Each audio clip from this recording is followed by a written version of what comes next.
नमस्कार दोस्तों, क्या देश की जनता किसी चक्रव्यूह में फंस चुकी है? क्या देश की जनता के लिए कोई टैक्स टेररिज्म काम कर रहा है? जी हां, इस चक्रव्यूह का नाम है टैक्स टेररिज्म का चक्रव्यूह और 6 लोग इसे चला रहे हैं। दरअसल यह बात इसलिए आई कि बजट पर चर्चा के दौरान राहुल गांधी ने एक बार फिर उसी अंदाज से सरकार के ऊपर सवाल खड़े किए जैसा उन्होंने राष्ट्रपति के अभिभाषण के दौरान किए थे। अब बजट पर चर्चा के दौरान नेता प्रतिपक्ष के तौर पर बोलते हुए राहुल गांधी ने चक्रव्यूह का जिक्र किया। राहुल गांधी ने कहा कि महाभारत में एक चक्रव्यूह रचा गया और हरियाणा की धरती पर एक युवा को उस चक्रव्यूह में फंसाकर मारा गया।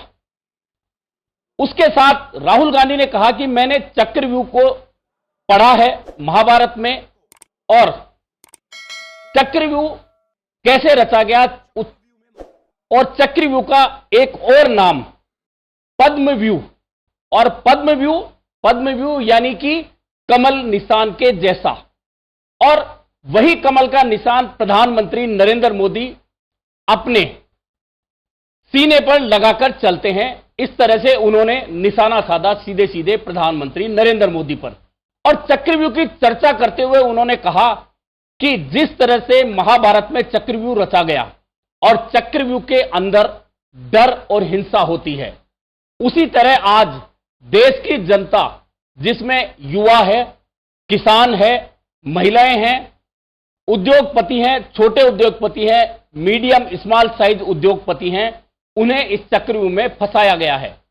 इसके आगे राहुल गांधी ने उस चक्रव्यूह का जिक्र करते हुए कहा कि उस चक्रव्यूह को 6 लोगों ने पूरी तरह से हैंडल किया था और किस तरह से अभिमन्यु को उसमें फंसाकर मारा था। एक युवा को, अभिमन्यु को 6 लोगों ने कुरुक्षेत्र में, एक युवा को, अभिमन्यु को 6 लोगों ने चक्रव्यूह में मारा था। 6 चक्रव्यूह में फंसाकर मारा था। सर, चक्रव्यूह के अंदर डर होता है, हिंसा होती है और अभिमन्यु को चक्रव्यूह में फंसाकर, ट्रैप कर 6 लोगों ने मारा। मैंने चक्रव्यूह के बारे में थोड़ी रिसर्च की और पता लगा कि चक्रव्यूह का एक दूसरा नाम होता है पद्मव्यूह, मतलब लोटस फॉर्मेशन। तो जो चक्रव्यूह होता है स्पीकर सर, वो लोटस के शेप में होता है, कमल के फूल के शेप में होता है। 21वीं सदी में सर एक नया चक्रव्यूह तैयार हुआ है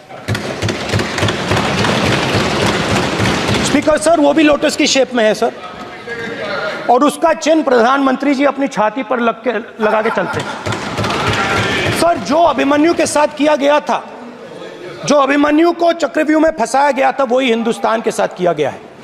हिंदुस्तान के युवाओं के साथ, हिंदुस्तान के किसानों के साथ, हमारी माताओं बहनों के साथ, स्मॉल बिजनेसेस के साथ, मीडियम साइज बिजनेस के साथ। सर, अभिमन्यु को 6 लोगों ने मारा था।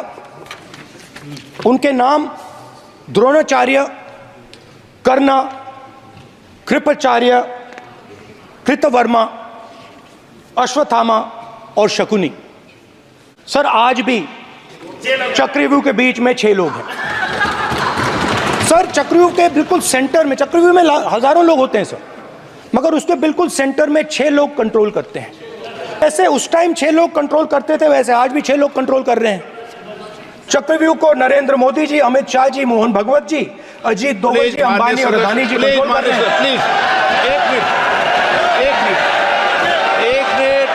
उस समय चक्रव्यूह रचने वाले, हालांकि चक्रव्यूह में बहुत सारे लोग होते हैं, लेकिन 6 लोग जो केंद्रित थे जिन्होंने उस चक्रव्यूह को रचा, उन लोगों में थे द्रोणाचार्य, कृपाचार्य, कृतवर्मा, कर्ण, शकुनी और अश्वत्थामा। उसी तरह आज देश के युवा, किसान, जवान और छोटे, मीडियम, स्मॉल साइज जितने उद्योग हैं उन्हें भी चक्रव्यूह में फंसा दिया गया है। और आज भी 6 लोग चक्रव्यूह को रच रहे हैं और उन 6 लोगों में हैं नरेंद्र मोदी, अमित शाह, अजित डोभाल, अंबानी, अडानी और मोहन भागवत।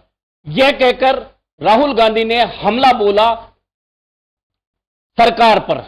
और इसी के साथ राहुल गांधी ने उसके बाद जो बोला, उसके बाद टैक्स टेररिज्म की बात की कि जिस तरह का टैक्स टेररिज्म हिंदुस्तान में पनप चुका है और हर बात पर जिस तरह से टैक्स आम लोगों पर लादा जा रहा है और सरकार की कोई जवाबदेही नजर नहीं आ रही है, वह भी काफी संदेहास्पद है। दरअसल राहुल गांधी ने जिस टैक्स टेररिज्म की बात की, तो आप भी इस चीज को समझ सकते हैं कि देश में किस तरह से आप लोगों पर, आम लोगों पर टैक्स का भार लगातार लादा जा रहा है।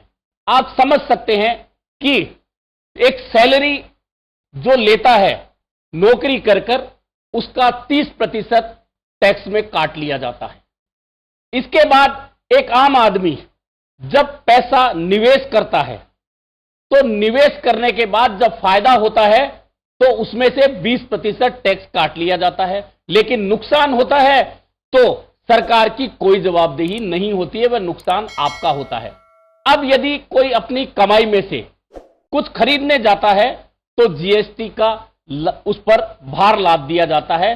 जीएसटी 8%, 18%, 28% तक आम लोगों से लिया जाता है। यानी कि आप जहां जाएंगे वहां आपको टैक्स चुकाना पड़ेगा। लेकिन अगर आप किसी परेशानी में, आप निवेश में अगर कुछ खो देते हैं तो फिर जनता की कोई जवाबदेही नहीं होती है। इसी तरह से राहुल गांधी का निशाना इस बात पर था। राहुल गांधी ने कहा कि आज शिक्षा को लेकर बजट लगातार घटाया जा रहा है, सरकार की कोई जिम्मेदारी नहीं है। राहुल गांधी ने फिर वे मुद्दे उठाए जो वे लगातार उठा रहे हैं।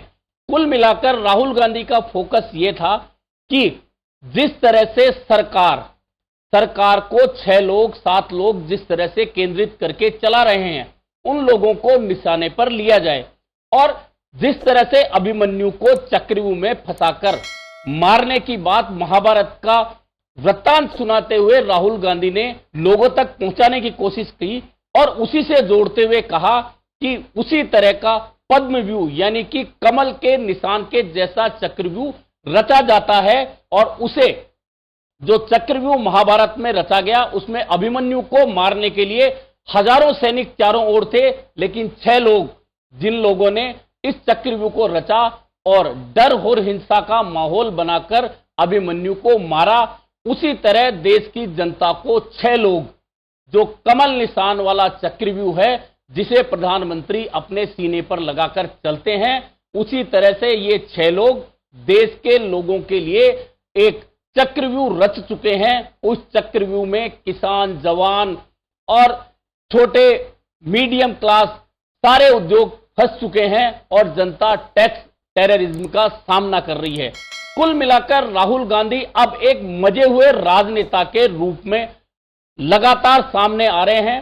लोकसभा चुनाव से उनका यह बदला हुआ स्वरूप देखने को मिला था और जब वे नेता प्रतिपक्ष बने तो लोगों को ऐसा लगता नहीं था, लोगों को एक डर था कि राहुल गांधी कहीं अपने पुराने किसी स्वरूप में आ जाएं, कहीं कोई बोलने में गलती कर डालें और फिर भाजपा या एनडीए को मौका मिल जाए राहुल गांधी और कांग्रेस और इंडिया गठबंधन पर निशाना लगाने का। लेकिन राहुल गांधी ने नेता प्रतिपक्ष के रूप में राष्ट्रपति के अभिभाषण के समय जो भाषण दिया, वह आज भी लोग सुन रहे हैं और उसकी चर्चा कर रहे हैं कि राहुल गांधी निश्चित तौर पर एक परिपक्व राजनेता के तौर पर लोकसभा चुनाव के बाद में उभर रहे हैं और अब नेता प्रतिपक्ष के तौर पर पहला भाषण था और आज उनका दूसरा भाषण, जो बजट पर नेता प्रतिपक्ष की प्रतिक्रिया होती है, जो जवाब अब सरकार देगी बजट पारित करने से पहले, उससे पहले राहुल गांधी ने नेता प्रतिपक्ष के रूप में बजट को लेकर अपना जो भाषण दिया,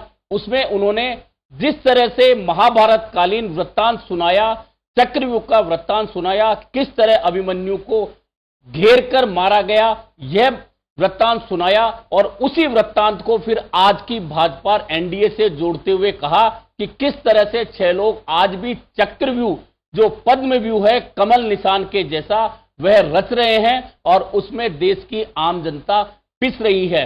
कुल मिलाकर राहुल गांधी एक परिपक्व राजनेता के रूप में, नेता प्रतिपक्ष के रूप में इस बार एक अलग ढंग से देश की जनता के सामने अपना रूप दिखाते हुए नजर आ रहे हैं और जनता उनके हर भाषण को, जो अब लोकसभा चुनाव के बाद और नेता प्रतिपक्ष बनने के बाद उनके भाषण, पहले भाषण और उसके बाद उनके जितने बयान आए हैं, उस नीट का मामला था और यही कारण है कि आज नीट से जुड़े स्टूडेंट हों या दिल्ली में आईएएस को लेकर तैयारी कर रहे जो स्टूडेंट है और तहखाने में डूबने से जिन 3 स्टूडेंट की मौत हो गई और उसके बाद जो आंदोलन 2 दिन से चल रहा है, उसमें स्टूडेंटों ने जिस तरह से कहा कि हमें राहुल गांधी से आस है, राहुल गांधी हमारा मुद्दा उठाएंगे और इस तरह से जो ये सब कुछ चल रहा है कोचिंग का मकड़ जाल, उसको लेकर राहुल गांधी हमारी आस है, राहुल गांधी हमारी बात, हमारा मुद्दा संसद में उठाएंगे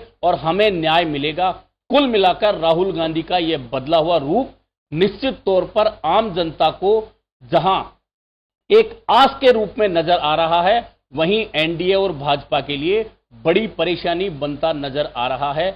आने वाले दिनों में राहुल गांधी और कितने पासे फेंकते हैं एनडीए और सरकार को फंसाने के लिए, और कितने वृत्तांत सुनाते हैं। कुल मिलाकर अब उन्होंने समझाया है कि देश की जनता अभिमन्यु के रूप में है और चक्रव्यूह रचने वाले एनडीए और भाजपा के वे नेता हैं जो सरकार में बैठे हैं, जिसमें प्रधानमंत्री नरेंद्र मोदी हैं, अमित शाह हैं, अजीत डोभाल है, मोहन भागवत है और अडानी और अंबानी है, जो टैक्स टेररिज्म रचा जा रहा है आम जनता के लिए और उसका पूरा फायदा अपने उद्योगपति मित्रों को दिया जा रहा है। आज के लिए इतना ही, फिर मिलेंगे नए मुद्दे पर चर्चा के साथ।